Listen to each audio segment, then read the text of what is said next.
no matter how smart your team is, no matter how good your team is, no matter how brilliant they are, personality plays a role in how, and values too, play a role in how a team is going to ultimately perform.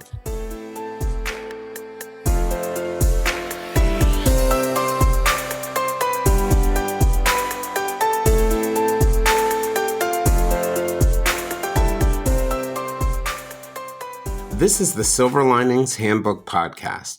I'm Jayson Blair. I'm off this week, so this week we're going to share a collaboration with the Science of Personality podcast, hosted by Loepp and Ryne Sherman, who both work at Hogan Assessment Systems, an assessment provider that examines personality from every angle with well-validated tools that have been used by 75% of the Fortune 500.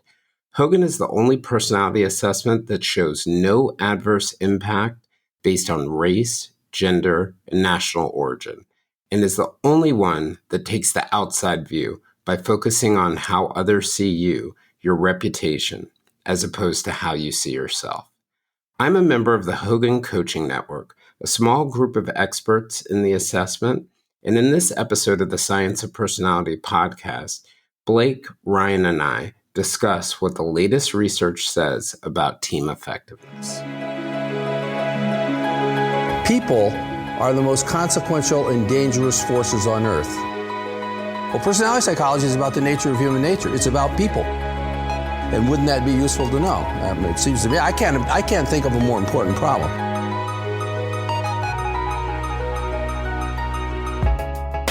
You're listening to the Science of Personality podcast, brought to you by Hogan Assessments, the global leader in personality assessment and leadership development since 1987. Your hosts are Hogan Chief Science Officer and world-renowned personality psychologist, Dr. Ryne Sherman, along with Hogan PR Manager and resident storyteller, Blake Loepp.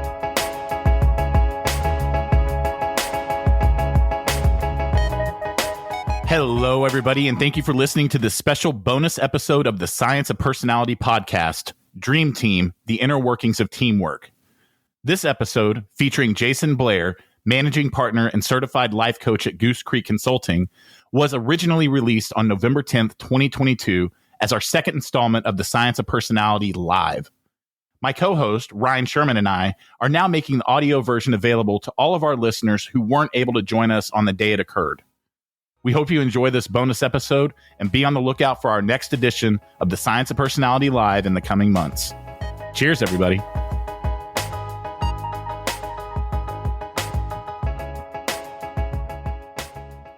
Hello, everybody, and welcome. I'm Blake Loepp, PR Manager at Hogan Assessments and co-host of the Science of Personality podcast. And I'd like to thank all of you for joining us today for the latest edition of the Science of Personality Live. For those of you who don't know, Hogan has a bi-weekly podcast called The Science of Personality, where we bring in guests who are leaders in their field to talk about personality and the various ways it impacts our lives. We're very excited to bring the second live installment to you today with our topic, Dream Team, the Inner Workings of Teamwork. We want today's session to be engaging and interactive, so we'd love to hear what questions you may have for us. There will be a Q&A session at the end of the discussion, so if you want to submit a question, please do so using the Q&A feature at the bottom of your screen. It can be a little bit difficult for us to keep track of the questions coming in via the chat feature, so please be sure to use the Q&A feature if you'd like us to see your question. Lastly, we are recording today's discussion, and it will be made available on our YouTube page at youtube.com/Hogan Assessments. Also, if you're interested in viewing past webinar recordings or to see what's coming up, you can visit our webinars page at hoganassessments.com/webinars. So with that out of the way, let's get started with a brief introduction of today's presenters. First, I'd like to introduce my partner in crime, co-host of the Science of Personality podcast and Hogan Chief Science Officer, Dr. Ryne Sherman. As Hogan's Chief Science Officer, Ryne is responsible for managing the primary functions within Hogan's industry-leading data science team, including client research, product development and maintenance, and overseeing Hogan's research, infrastructure, and archive. Next, I'd like to introduce our special guest, Jayson Blair, Managing Partner and Certified Life Coach at Goose Creek Consulting. Jayson has more than 15 years of experience working with clients on mental health, career development, and leadership development, focusing on a holistic approach to helping others improve their lives. He also has extensive experience working with organizations on team building and team effectiveness, which is what we're here to talk about today. So, Jayson, is there anything else you would like the audience to know about you before we dive into this live version of the Science of Personality podcast? Sure. Like you alluded to, 15 years of experience. For those of you who can see me or could see me, you can see the gray hair on the top of my head. But before that, prior to being a journalist, I was in clinical psychology. So I bring the perspective of someone who's also a mental health coach, working with groups in those kinds of settings. Also, in my work in leadership development, lots of work with team development, often advising CEOs, agency heads, other officials like that. So I also bring that lens, both the lens of the workplace and sort of the clinical psychology lens to the table. Great. Well, I just want to say thanks to Jayson for coming on the podcast today. A little other background for the audience to know about. Jayson has been working with us for a while, doing a number of really fantastic team sessions with his clients, using some of the research that we've done at Hogan and really applying that in a team context. And you're going to hear about that on the podcast today. So again, I want to say thanks so much to Jayson for coming on. Jayson's come on before, was a fantastic guest for us before. So it's really good to have you back here. I also want to say thanks to the audience members who are here participating live today. Just so you know, we don't have a script or anything like that. So we really will be feeding off of the kinds of questions you leave as well as we get going in this podcast. Well, with that, let's dive into it. So, Jayson, my first question is, how would you define team effectiveness? All right. So generally, I think you have to start with the question of what's a team and why do we have teams? So on my end, I define a team as a group of people who work together to achieve, a shared goal or a shared outcome. So in terms of why we have teams, I love the way that Ryne puts it. He talks about the idea that humans are squishy. And, relative to other animals, we don't have sharp teeth or claws. We can't fly. We can't run as fast as a cheetah or a hyena. The world is a dangerous place. And in theory, we should have been gone, should have all been eaten a long time ago. And to illustrate, the point about why that hasn't happened, I often show my clients the sunny picture of Bryce Canyon National Park out in Utah. And so it's the home to this geological formation called Thor's Hammer. It's amazing if you haven't seen it. It's this giant piece of sandstone, and it's been weathered in time to sort of look like the Norse god threw it from the heavens, and it just landed in Utah. But Thor's Hammer isn't why I show that picture to them. Bryce Canyon is an enormous terrain, a very clay-rich soil with no river and no lake.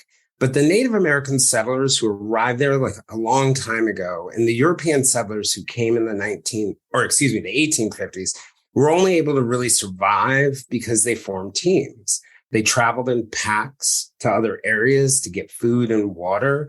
When it was too warm or too cold, they found a way to get shelter. They built roads in the plateau to retrieve firewood and timber. They built canals to capture rainwater and irrigate their crops and get drinking water for themselves and their animals. So, scientists often highlight the opposable thumb, which gives humans their sort of fine motor skills and manual dexterity. But I think the opposable thumb is really overrated because I think the reason why humans have survived and become the most dominant species is really our ability to form teams. Yeah, well, I think that's a really great example, Jayson, about that as being one of the significant human accomplishments, right, is the ability to form teams. And that's really what I think about when I think about every really major human accomplishment, one of those being survival, as you mentioned. But I think about things like being able to send people to the moon and land people on the moon, right? I mean, like it seems like the kind of thing that would be absolutely unthinkable for an individual person to do. And of course, it did take a huge number of people to achieve that accomplishment, not even just people who were alive to perform that accomplishment, to work on the team and to make it all happen, but also thousands of people from years before who created the basic science behind the ability to do that. So I guess when I think about any major human accomplishment, no matter what that accomplishment is, it almost always required some team effort. And I guess that's the kind of the way I think about team effectiveness is really accomplishing something that individuals couldn't do alone, and really driving your group forward. And sometimes that's in combat, but sometimes that's in cooperation. Yep, absolutely. One of the things that actually kind of hindered the Europeans' ability to actually settle that far out in Utah was the teamwork of the Comanches there in the plains. Fine archers, fine horsemen, but they all worked together as a team in order to leave what was west of them pretty much unsettled. But actually, Blake, that is a really good point, because it's not just about being able to form teams. Wolves, apes, all sorts of groups can form teams. Humans can form teams, and those teams have to compete against each other. So it's not just the ability to form teams, but what is it that goes in and makes teams most effective? That's an awesome point. So. Well, with that, Jayson, it seems pretty common for people to think that team effectiveness requires team cohesion. However, in your experience, that might not always be the case. Can you explain why that is? Yeah, I think the importance of team cohesion is a bit of a myth, right? Not that it doesn't have value, but the underlying sort of theory behind it, some sociologists say that really social cohesion is the bond that holds society together. And psychologists have spent an enormous amount of time and effort exploring cohesion as something that, when you combine it with other traits, really influences the way that groups complete tasks. I think cohesion is actually a symptom, right? It's ultimately a successful symptom of what really makes teams effective. But the theory of that social cohesion being a vital component of long-term success and competitiveness, it really sort of starts to fall apart when you start to think about every sort of major war or battle, or companies competing against each other, or even government agencies trying to get the attention and dollars in their competition for resources in Congress. We're all competing for resources ultimately. And supposedly the secret sauce of cohesion and cohesive cultures is that, people feel a sense of belonging. People feel valued. They commit to these common goals. It's very focused on the bonding of groups. But what the research literature really shows, it doesn't really support that idea. And there's some clues out there that cohesion is nice to have, but not necessarily sort of necessary to be an effective team. So when the Ottomans and Muscovy and the Swedes had designs on and invaded Ukraine in the 1600s and the 1700s, the Ukrainians made alliances with the Poles and others. Those others, the Poles and the Ukrainians, had very different cultures and not a lot of cohesion behind them, but they had a common objective and were able to work together to pursue that. You can see it with Vietnam and China, very different cultures, but in the Vietnamese or in the Vietnam War, they were able to collaborate together effectively. You can see it with the Crimeans and the Ottomans, companies and their partners, teams within organizations. Cohesion may not be the most important piece of it. So even if you look at something like the 5 behaviors of a cohesive team, it's a model created by Patrick Lencioni that's really popular in team development. It might have that name, but the 5 behaviors really don't have anything to do with cohesion. It has to do with trust, mastering conflict, and working toward using that conflict to work toward a healthy debate, team commitment, accountability, and results. And the example that I like to give is Michael Jordan and the Chicago Bulls in the 1990s. It's a great case study in what makes team effectiveness. So in 2020, during COVID, when all of us were locked in, I watched this, God knows how many episodes it was, documentary called The Last Dance. And it told the story of Michael Jordan and his success with the Chicago Bulls. So in the 1990s, the Bulls won 6 NBA championships in 8 years. I learned a lot of things watching that series, not the least of which is that I do not want to be on Michael Jordan's bad side. But one key takeaway for me was that no matter how good Jordan was, it took a team to get the job done. So it included his coach, Phil Jackson, standout players like Scottie Pippen, role players like Dennis Rodman, John Stockton, Tony Kukoc, Steve Kerr, and Bill Cartwright. So Jordan was this fierce competitor who could make moves on the court that his competitors could only dream of. I remember this one time, he scored 48 points on a not so healed broken foot. He was also sort of less known to fans, a notorious trash talker. But in The Last Dance, you kind of learn that hate might not be too strong a word for how his teammates felt about him. Jordan called the veteran Cartwright, who is 6 years older than him, medical Bill during practices. The bullying with Jordan was so bad that Cartwright once said he wanted to break his legs. It said that Jordan would hide his teammate Horace Grant's food from him when Grant had a bad game.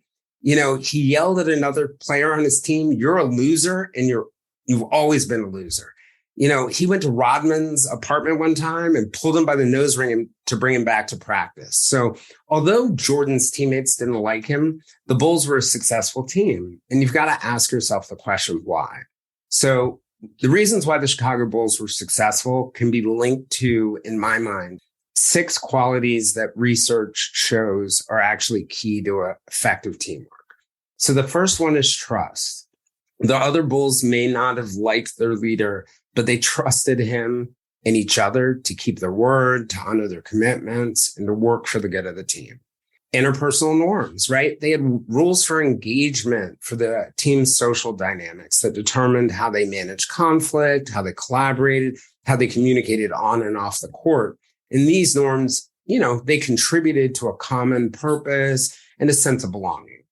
Operational and compositional norms. So to achieve goals, teams use clear methods. Effective teams use clear methods, including that shared language, processes, and approaches to decision making. So, the Bulls also had this clear structure, role clarity. Everyone knew what their role was, knew what their position. Not everyone was trying to be Michael Jordan, and Michael Jordan wasn't trying to be them. So they also had mission alignment. They understood and agreed on the importance of their goal in winning championships, and they had results focus. So whatever you might say about Jordan, he was focused on the bottom line goals and objectives, and so were his teammates. And then finally, strategic adaptability. The Bulls focused on the big picture. They drove, the big picture to drive and continue future success. So they focused on what's most important, while learning new approaches, being able to innovate in the moment on the court, adapting in the face of challenges like injuries. So there's no question, right, that Michael Jordan's opposable thumb made him one of the greatest slam dunk artists to set a foot on a basketball court. Would never argue with that. But it was really effective teamwork that brought home the championships. So sort of bringing that back to organizations, there's a reason why learning and development companies find themselves going back and back and back and back again into organizations to focus on teamwork. Part of that reason is we're often focusing on cohesion. It's our recommendation, it's our client's recommendation, and so we go in and we do that work around cohesion over and over again, and teams are happier for a minute, and then we're doing it again the next year. And the next year, and the next year after that with no long-term results. So when I think of, your question and I think about that space, we really have to explore what is it really that makes teams effective. And that's where we're going to have that impact that goes beyond what we've had so far. Well, I think those are just brilliant points, Jayson. A couple of things that stand out to me in talking and thinking about this. One is using that example with the Bulls. Recall that Rodman, in fact, as an example, actually almost created some miscohesion or loss of cohesion with the team because he had previously played with the Detroit Pistons in the 1980s, which was one of the Bulls' biggest rivals. And I remember when he came in with the Bulls, there were a lot of questions about, can they actually mix? Can they make this work? Because these were heated rivals for many, many years. And maybe they can't even get along with each other. So, which says something about cohesion and the value of cohesion. But I think perhaps an even broader point here concerns what we know about cohesion and its value. And I think part of the reason we know so much about cohesion is because when we do studies of teams, we measure what's easy to measure, right? So measuring team performance can be hard because sometimes it takes a long time before you actually see those teams' results or to see how much changes to the team or any kind of intervention had on the team's performance or productivity. But you can measure cohesion really easily. You just ask people, how much do you like each other? How much do you get along? Right. And so a lot of times when people do research on teams and they want to, particularly in the academic area, when you want to publish studies and you want to make a reputation for yourself as an expert on teams, you go for what's easy to measure. This is true in other things too. This isn't just true in research. This is true in sports. And I think I've talked in other episodes about in baseball, how for a long time, they measured the things that were very, very easy to measure. And it turned out those things weren't actually related to performance and results. But it's the same thing in the teams literature, I think, as well. We measure what's easy, cohesion, and we come to conclusions about cohesion, but those aren't really related to the team's actual performance. Yeah. And the point that you're making, Ryne, I think is a great one. It reminds me of the movie Moneyball and the book Moneyball. Mm-hmm. For a long time in baseball, to your point, they were measuring all sorts of things that were simple. And that put a big emphasis on your superstar players, the ones who could hit the home runs, the ones who could hit the triples. But what they really realized when they truly looked at it and were able to research it, it was the role players. And so it's not just about the things that we have in common as a group. And I think cohesion pushes us toward commonality when really an important part of it is also our individual differences and how they can be blended together. Yeah, I think that's a great point, because if you look at the time whenever the Bulls were actually going to acquire Dennis Rodman, Ryne mentioned he was already on one of their, heated rivalries teams in the late 80s, whenever the Pistons won a couple of titles back to back. But it was also his off the court antics that people were concerned about. And also just the fact that he could also get into it on the court with other players and maybe get technical fouls, things like that. But he played a key role. He filled a void that the Bulls didn't really have. And he knew what his role was. So there was the role clarity. The cohesion actually did work itself out. I was fortunate enough to, about a year ago, to speak to an IO psychologist or a psychologist who was actually working for the Bulls at the time. He said the Bulls actually, the teammates ended up loving Rodman as much as anybody within the facility, which I found was interesting. But well, and it's an interesting thing, and not just taking the Bulls as an example, but what I think part of what happened with Dennis Rodman was that, unlike when he was playing at the Pistons and the Bulls, they were able to figure out what the roles were and get clarity. And part of Michael Jordan's role as the leader was to find that right space for Rodman. And to your point, Ryne, about measuring things, I think it's so easy when you're a manager or a CEO or a leadership development company to ask people, okay, we did this development work with you. How do you feel now? Do you like each other? And they say they like each other, but are they being effective? And I remember this one CEO I was working with, and I asked him a question: how do you measure whether our work that we're doing with your team is any better? And he said, Jayson, well, it's pretty easy. Am I meeting my strategic objectives? Right? So for him, it wasn't about, does my team get along? That's like a nice to have. But are we meeting our strategic objectives? And to Ryan's point, it's a lot harder to measure those things, and draw the direct connection. But as somebody who develops senior leaders, at the end of the day, all that really matters, are they meeting their strategic objectives? Are they connected to their mission and landing those things? So, I think sometimes for us, looking more broadly at what the objectives are and whether the work we're doing is aligned with it, even if we can't find direct connection, can have more and more impact. Well, Jayson, for my next question, I'm curious, how does personality impact team effectiveness? And do you have any examples you can share? Sure. I could start with myself. So I'm high on what Hogan calls the mischievous scale. I'm 100. I think you are too, Blake. You're somewhere near me. I'm close. Yeah, close. So you're a little bit behind. So, the mischievous scale suggests, and although not everyone in my life would agree with me, that I'm likely to be seen as charming and interesting.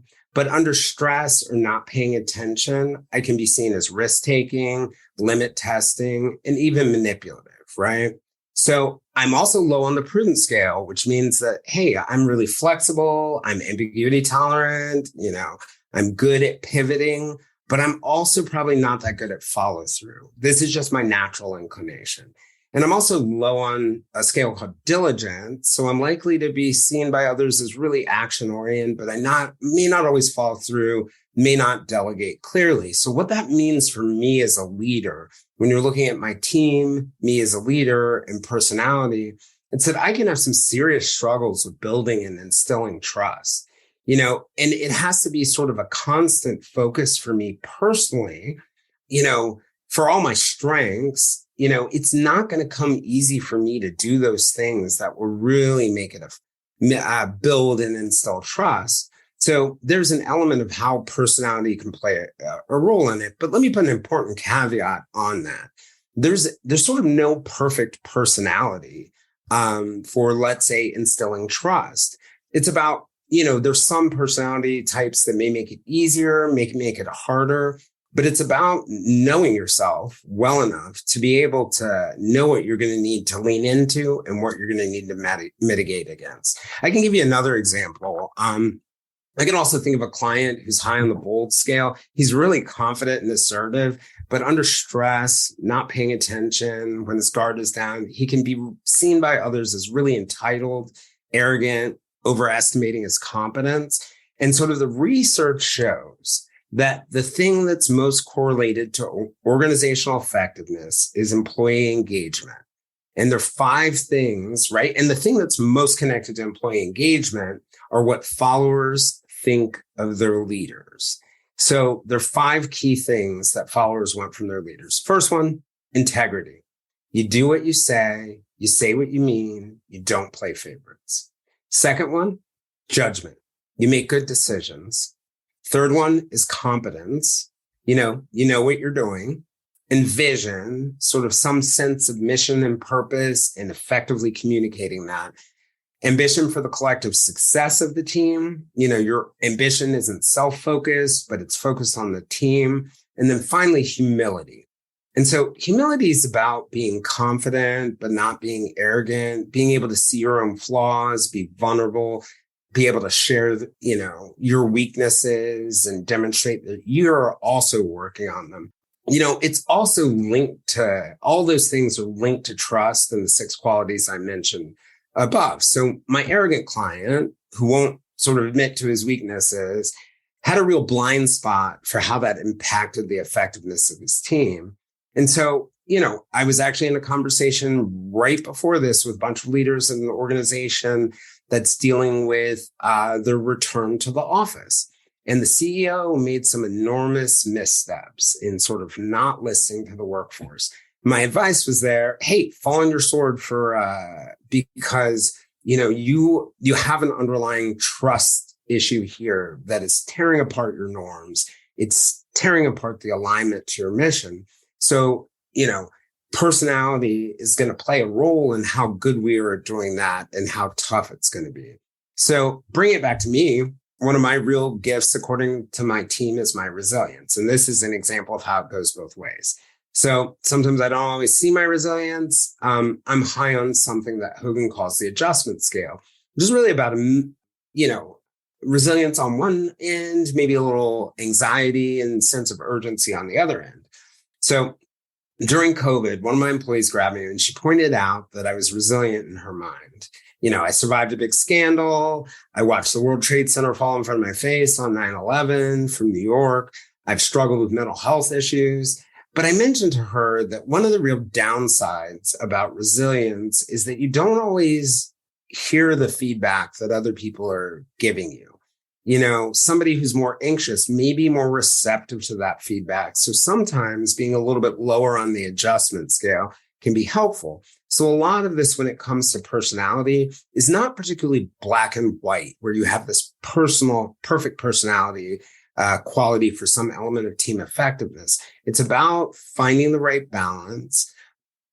So for my client who was high on the bold scale in that example, I'm not all of a sudden going to dial his bold back to 10 or tell him to give up on leadership. But I am going to look at the qualities of other people who have what Hogan calls the interpersonal sensitivity, agreeableness, and help him work on techniques that will improve his ability to sort of listen and be more sensitive to social feedback. And I know I'm going on and on. I have this habit of it. But to take a current real world example, you can look at what's happening in Ukraine right now, right? As an example of how personality plays a role in it. So Russian soldiers are struggling, particularly in the moment where their commanders are not with the soldiers on the front line or their communications have broken down. They're having a lot of difficulty adjusting in the moment, unlike how Americans operate or how the Ukrainians operate. In the American army, the Ukrainian army, non-commissioned officers are they're given permission because they're aligned with the mission. They're given permission to adapt in the moment, even when they can't, get a message back from Washington or their combatant command. So they adapt in the moment. They're aligned with the mission and they're able to still achieve goals. And what sort of happened to the Russian military, you got to roll back to the 1990s. I think it was 1991. And they call it Tbilisi syndrome that developed in the Russian military. And that's named after the capital of the Republic of Georgia, and it's called Tbilisi. So what happened was Russian soldiers were sent in to suppress some demonstrations and other problems that were happening in Tbilisi. Some women got killed. I think a child got killed. And instead of backing them, their leadership in Moscow, Gorbachev and company, threw them under the bus. And what that's done is it's created an environment where there is such a lack of trust in the Russian military. They're always, even if they're in the middle of the battlefield, waiting for Moscow, orders from Moscow. So because that trust broke down, and because trust can break down, that within the group and with Russian leadership, because they were unwilling to be sort of humble, admit their mistakes and support their team, it's having long-term effects long after it happened. Another example that I love, taking another Russian example, is the example of Stalin.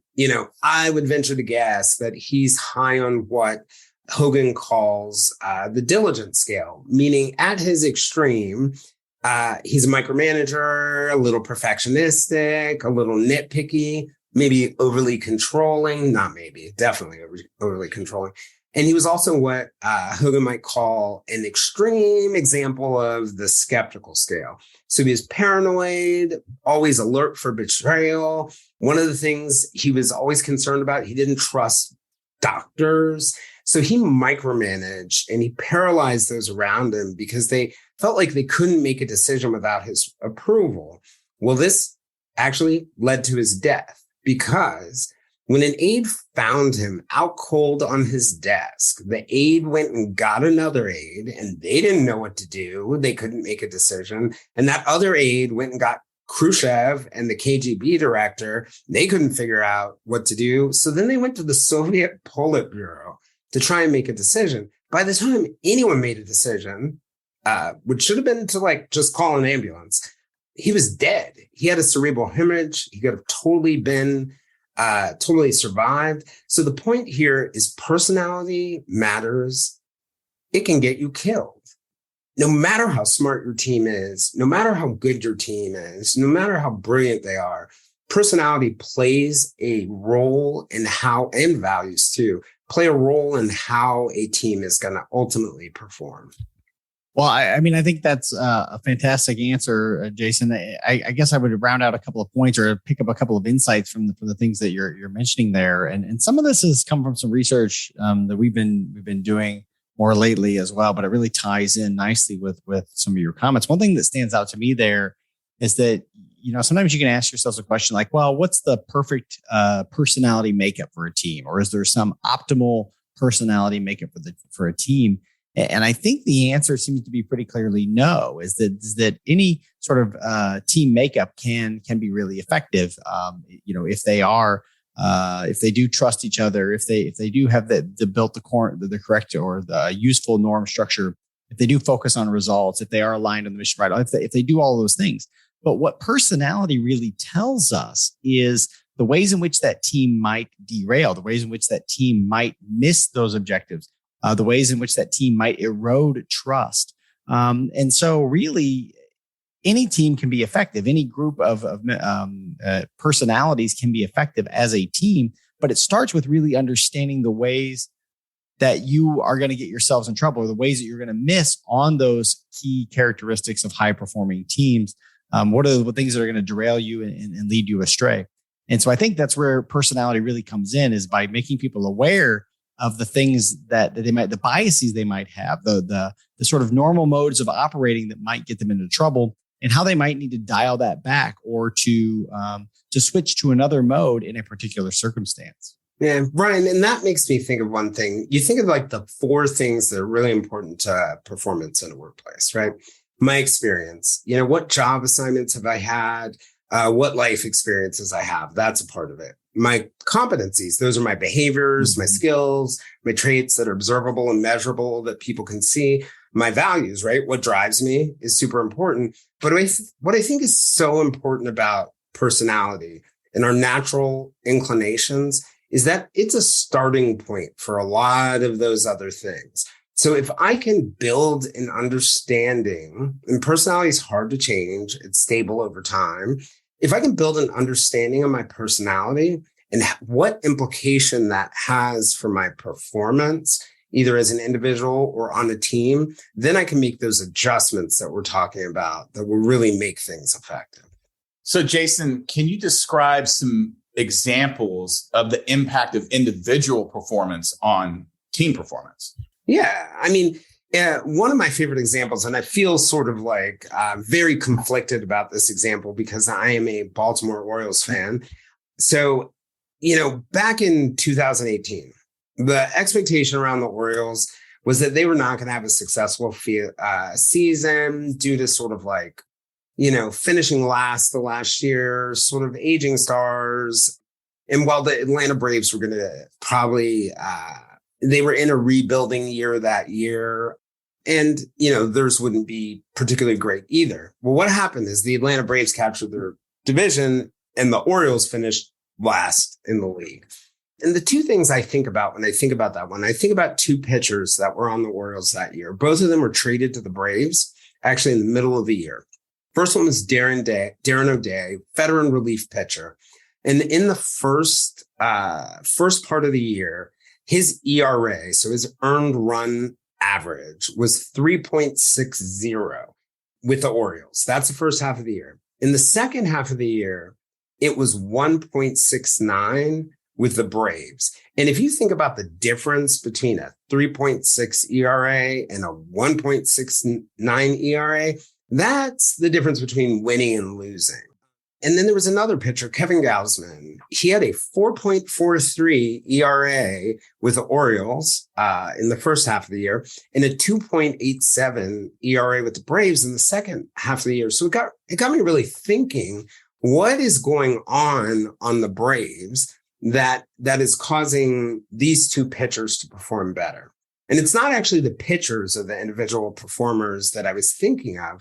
What it actually was, what was creating this giant delta between the 2 sides, or the performance in the 2 teams, actually had to do with the trainers. And it had to do with the way that the trainer on the Atlanta Braves focused on bringing people back to the fundamentals, focusing on, identifying what it was people needed to work on, really getting them into the right roles so they were pitching in the right situations. This is the coaches did that part, but really supporting them in their development, paying attention to it. So, when I think about the way that individual personality can really impact things, I go back and I look at the Orioles and I look at their dysfunction in their clubhouse with their general management staff. Some of that selfishness, some of that arrogance, some of the other things we were talking about were having a negative impact downstream on team members that wasn't really easy to see. So I do think, individual performance, sometimes in corners where you're not even thinking about it, can actually have an outsized impact on the performance of the team. Well, another key thing that stands out about that story, Jayson, I think is also individual development, right? So it's getting that individual level feedback to help make those teams, to make those individuals on those teams higher performing, right? And sometimes that feedback requires really honest conversations that in many cases people don't want to have, right? It can be uncomfortable to give people feedback that's negative. But I think, and this really dovetails, I think, back with the point we made at the opening about cohesion, that if you set cohesion aside as a sort of a nice to have, but not necessary to have, you say we're really focusing on results and performance. It's actually incumbent on team members and team leaders to tell people when they're underperforming, to say, hey, look, we need better out of you. I know you can do better. If we're going to achieve the goals we want to achieve, we need you to step up. We need you, whether if it's in the workplace means you can't be cutting out 30 minutes early, right? That and how that affects the other team members, or how that affects the way they're committed to the team as well. All of those kinds of things, having those kind of conversations is really important, because it really sets the focus that we're not here to all necessarily get along and like each other. And I think that's what happens in many failed team cases, where you've got a lot of talented individuals. They just don't quite seem to achieve as much as you want. And you ask them and they all kind of get along and they like each other. But that can almost be a negative, because the focus on getting along and liking each other can make it so that people don't have those hard conversations, those performance enhancing conversations that people really need to have. I don't know if you have experience with that. Yeah, definitely. So two thoughts come to mind with what you're saying. One is sort of the thought of sort of just diversity and inclusion. Part of our whole argument for diversity and inclusion is that individual differences, whether it's because of your race, your gender, your background, because you grew up in West Virginia and I grew up in New York City, that actually adds value to the team. And sometimes inherently there will be conflicts because of that. But what I often find is the best ideas don't come from the person in the office who's just like me or sees things the way I do. It's from the person who comes in the offices and is way more cautious or is way more sensitive. And we lock heads and we completely disagree and sometimes do not go home happy with each other, but we're able to take the best of what we have together and do something better, which goes back to the whole point of why teams are so important and so effective. And the other thing I think of with what you're saying is it's really about self-awareness, right? Like our core goal in looking at something like personality is really about us being able to develop self-awareness about ourselves as individuals. And then we're able to either lean into our strengths, mitigate against our weaknesses, adjust so we don't derail off the side of some cliff. And I think that the beauty of looking at personality in the context of team effectiveness is that you're able to get self-awareness, not just about yourself, but awareness about where the entire team is and other individuals on the team compared to where you need to be. So you're no longer in a situation, you're working on your own development, but let's say we need to move fast and we need to move it, be adaptable. And I know somebody in the corner who's more cautious. Well, maybe they need a little of my resilience and support that I wouldn't have otherwise been able to give them. And in the same category of, dealing with trust, maybe I do need that feedback. Well, it requires that me being aware of it and me being able to seek feedback from other people. So, all right. So one more question, Jayson, before we get to the Q&A session from our audience. Can you talk now a little bit about some of the organizations you've worked with and provide our audience with some real life examples of how well your approach to developing effective teams has worked? So one of the things that I was just thinking about as you were saying, Ryne made a reference to some of Hogan's research that on team effectiveness.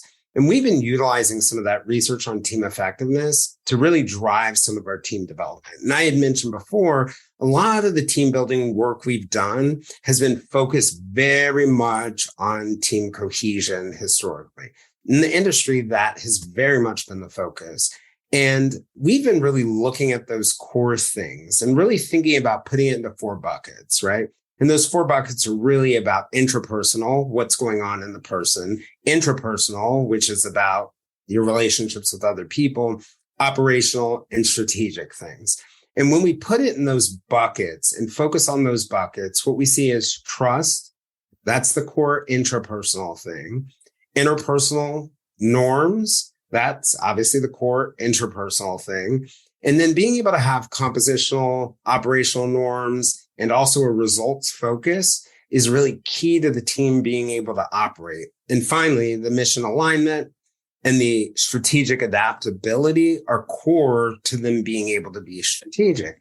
And what we found as we've worked with teams in this situation, we're getting much better results in the sense that we're going in and we're working with teams with this framework and this model, and they're often able to identify challenges and stick to addressing them in a much sort of longer term or thoughtful manner. So what comes to mind, I'm working with an international development organization right now where they have had some challenges around trust within the organization. And the typical industry approach there would be to very much focus on trust and cohesion. But instead, what we did was we did focus on trust, but we looked at what trust was affecting. We looked at how it was causing their interpersonal norms to break down. We looked at how it was disconnecting them from the mission. And then what we realized was that what one half of the team was talking about with trust and another quarter of the team was talking about mission alignment, and what this group was talking about interpersonal norms was all integrated. So we were able to address it in a more holistic way, understanding that research and understanding. I can think of another organization, large transit agency, same sort of underlying trust issues. Like a lot of technical organizations, people don't get a lot of leadership development skills by the time they get to their first management role. And there is some toxic behavior that's existed. Well, what we've been able to see, through the work that we're doing and really focusing on the 6 qualities that really drive team effectiveness. One of the great things about that from our perspective is they have been able to slowly but surely in a more sustained way become a functional team, and they've been able to spread that to other aspects of the organization. Well, it actually appears that we have lost Ryne momentarily. Oh, there he is. Ryne, sorry, we lost you. But I think with that, unless you have anything to add before you jumped off, because I know you didn't hear the end of Jayson's response there. No, I did not. I think it's actually probably good to transition to the Q&A, because I didn't get to hear the end of what Jayson. I don't know what happened. My internet dropped for just a moment there, and I lost the. Trust me, Ryne, it's nothing you haven't heard me say 50 times. Okay, so let's get to the Q&A now. Again, if you do want to submit a question, please use the Q&A feature rather than the chat. But I'm going to take 2 questions from one individual. And also, I think it'll help answer maybe another question. So the first question is, do you think the Bulls might have performed successfully, i.e. winning 8 in 8 years if the personalities had gelled or liked each other more? And I'll answer that one really quickly. And that's no, because actually the 2 years that they did not win were the 2 years that Michael Jordan was actually retired from basketball briefly. He was out the entire 1994 season to play professional baseball. And then he was out for the first half of the 1995 season playing baseball as well. Returned to the team midway through the season, but you can look at a variety of things. Maybe he just needed to knock off the rust. But, was there a chance they could win 7? Maybe, but I still think that those 2 were probably not going to happen. But that's why that didn't happen. I have a thought on that one, Blake. Okay. Part of me says maybe, although this is a part without evidence, they would have done a little better if they had gotten along better. But then I step back and I think about it. What would have led them to get along better? Them probably being a lot more alike. And their differences is what made them effective. So, I think part of what's important about teams, and it goes back to the original stuff that we were talking about, is we leverage our strengths and weaknesses. When we're out there in Bryce Canyon and my 5'2" self can't reach that branch, and Blake, I don't know how tall you are, but you can reach that branch, right? That adds value. So our differences really do add value, even if they create conflicts, even if you want to be I can crawl under the rock to get shade, but you can't. So we have this argument, this battle over where we should get shade, but really actually our differences are what's making us effective. I'm 6 foot, so that's a fair Yes. analogy. But the second question that relates to this, and also to a question we received earlier, how does Hogan assessments relate to basketball teams? And then the question here is, how might the Bulls teammates have worked more effectively together had they taken the HPI, HDS, and MVPI? Well, I guess I will try to jump in and answer there. Look, I mean, the biggest thing that we can tell you is the ways that goes back to something I mentioned earlier, the ways that you're likely to derail, right? The things that are likely to cause you to have missteps as a team, to disagree on what the mission is, to destroy or erode trust among team members. A lot of that stuff really comes out of the assessments. And so you can learn that at an individual level, but I don't think it's a situation. And I think this is what we've thought for a long time. And I'm not the only one. I think there's a lot of people who've thought this, that the key to effective teams is getting the right blend of personalities all together. And while there is some truth to the notion of you want to have people who can fill different roles, and sometimes personality is associated with that role. I know someone asked about the team report, and our team report does, in fact, talk about different roles, and probably you want to have all of those roles filled. I don't think there's any good evidence that there is a right blend of personalities for the team. Instead, the way to think about the team's personalities in terms of effectiveness is, what are the things about the individuals that are going to lead the team to derail, to become dysfunctional? And so that's what I would have done with those assessments and said, okay, here are some potential watch outs for us as a team, some potential concerns we might run into. Things that might impact our strategic adaptability, right? Maybe we have some folks who are too traditionally minded, who aren't open to new strategies and new ideas. And to be a really effective team, we're going to have to recognize that tendency, but also when the right moment comes up, we're going to have to counteract that tendency. We're going to have to step outside our comfort zone and say, you know what? I realize this is not the way I usually operate, but I'm going to operate this way here so that we can get better. Yeah. And part of the challenge, Ryan, I think we tend to explore things from like a strengths-based model often, where we're looking at the strengths of the individual, the strengths of the team. And if you talk to people, most people, or a lot of people, many people, about what do they remember and what did they learn and grow most from, it's their failures. Mm-hmm. I think we don't spend enough time in that space getting it to the point where we have acceptable failures, but we don't have unacceptable. But our strengths-based focus has historically focused on leveraging team strengths to be successful. But most people who know me are going to probably fall over when they hear me say this, but I think humans are naturally good at forming teams. It's what gets in the way, the derailers, that creates the real challenge. I really think we're naturally, evolutionarily good at it. And so what we really have to do is watch out for the watch outs that are going to break apart teams. Well, we've got a lot of good questions, but this one I really want to ask, and this is for both Ryne and Jayson, is would you say the principles you are referring to are universal across sectors? Thinking nonprofit and faith-based more specifically. Yeah, I'll jump in first. So a lot of the research we did around high-performing teams and understanding what is what are the key factors for high-performing teams, or what do all high-performing teams have in common, actually was across industry. It was across sector. It was across even level. We looked at C-suite teams. We looked down at lower level management teams. And so the things that Jayson and I have been talking about here really do show up across a whole variety. They show up in different countries, different languages. We think that these are really critical for team performance in just about at least in any modern context. Yeah. And to go back to what we were talking about, it is really easy. I do a lot of work in the federal government, do some nonprofit work, private sector work. Everyone thinks they're unique. For the most part, they're very similar. But I think that one of the sort of like underlying pieces that exist in any organization or any team, we're in a competition for resources, right? Whether it's resources inside our company, whether it's a war between two countries, whether it's like that example I gave before about federal agencies competing for the attention of Congress. And it's the same thing for a church. You're in a competition for dollars, you're a competition for hearts and minds, you're in a competition for souls. And the effectiveness of your team, trust is important, right? Interpersonal norms are important.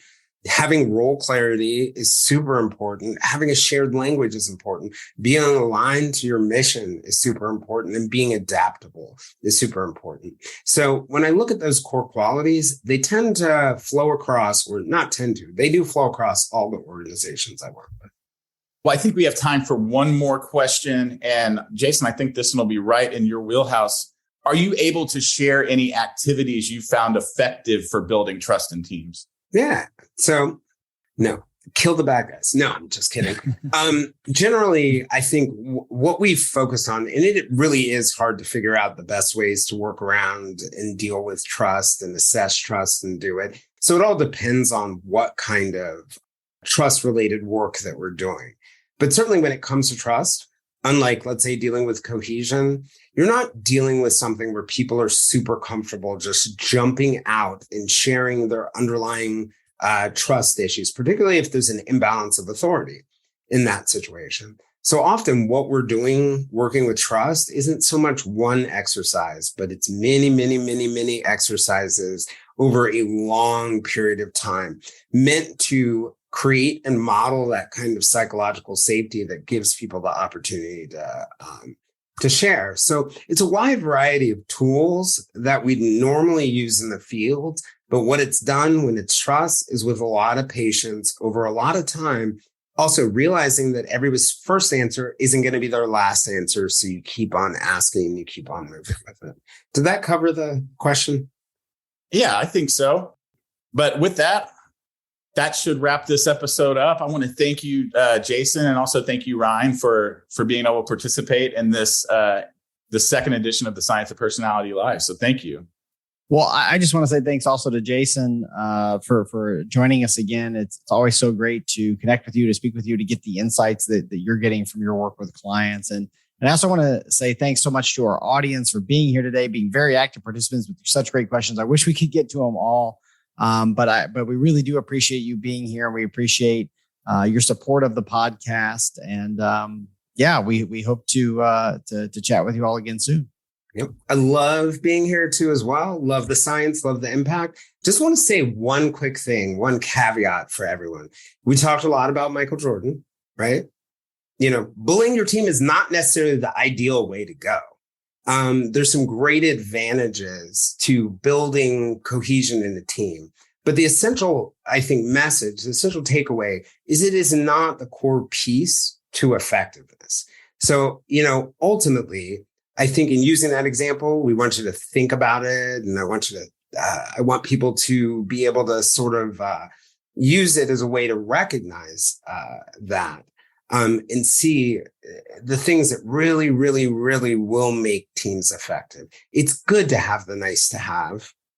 It's great to have the things that are going to make you effective. Well, I think that's a great way to wrap this up. So appreciate it, Jayson, and look forward to talking with you in the future. Thanks, guys. And we want to thank all of you for joining the latest edition of the Science of Personality Live. And also thanks to Jayson and Ryne for the excellent commentary. We'd love to connect with you on our social media channels. You can follow Hogan Assessments on LinkedIn, Twitter, and Facebook to stay up to date with all of the exciting things we're doing. Also, if you're not already one of our loyal listeners of the Science of Personality podcast, be sure to check out our full library of episodes at thescienceofpersonality.com and be on the lookout for a new episode every other Tuesday. Cheers, everybody. This has been the Science of Personality podcast, brought to you by Hogan Assessments. You can access all podcast episodes on our website, scienceofpersonality.com, or on the streaming service of your choice. See you next time.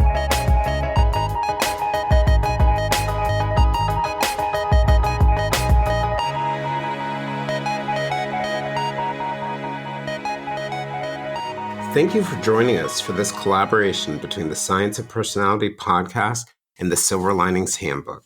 I'm Jayson Blair, and we'll see you again next week.